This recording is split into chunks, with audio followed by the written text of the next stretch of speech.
We have some brand new Fox polls that have just come out suggesting that the Republican race may be starting to shake itself out a little bit in these numbers. Donald Trump holding his lead nationally. He's at 26%. He's been really in that zone for quite some time. Ben Carson at 23%, a similar picture to what we have seen over the past 10 days, 2 weeks for the most part. Those are well within the margin of error. Only two other candidates are in double digits in the race right now. So are we seeing the formulation of a second tier here that is confirming a little bit or shaking out a little bit? You've got Senator Ted Cruz and Marco Rubio neck and neck.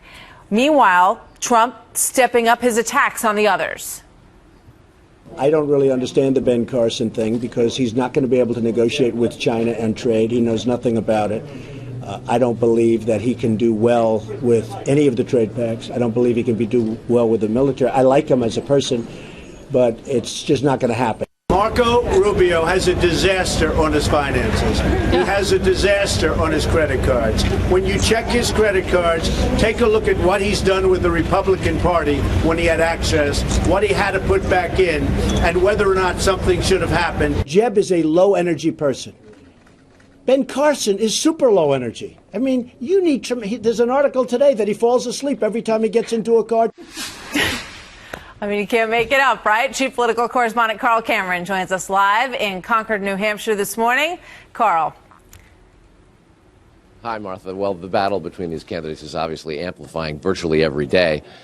But now comes the stage of the campaign where every morning when we talk, I'm going to have to remind everybody that the national polls don't mean a lot because the race starts in Iowa and New Hampshire, the first in the nation caucus and primary states. And in these two incredibly important states, here standing in the State House of New Hampshire, voters don't make up their minds until the last couple of weeks before the primary because it's like a movie. They know that you're not going to spend $20 for a ticket and $10 for a soda and then walk out halfway through. Nowadays, you got to wait until after the credits because you might see some really funny outtakes.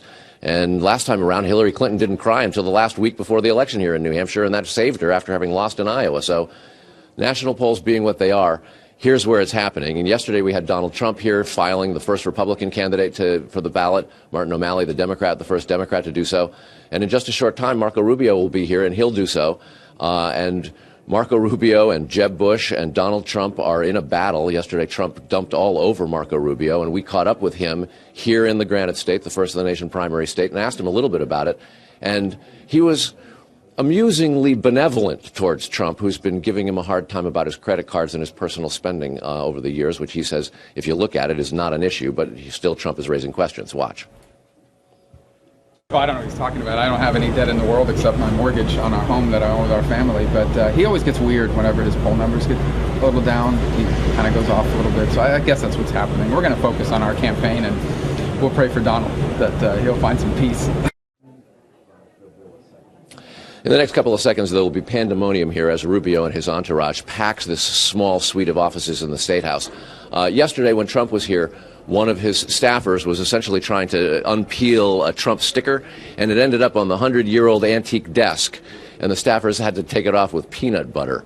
100-year-old desk, 100-year-old primary, and bumper stickers don't mix in a building like this. That's not a great metaphor. Okay. Carl, thank you very much.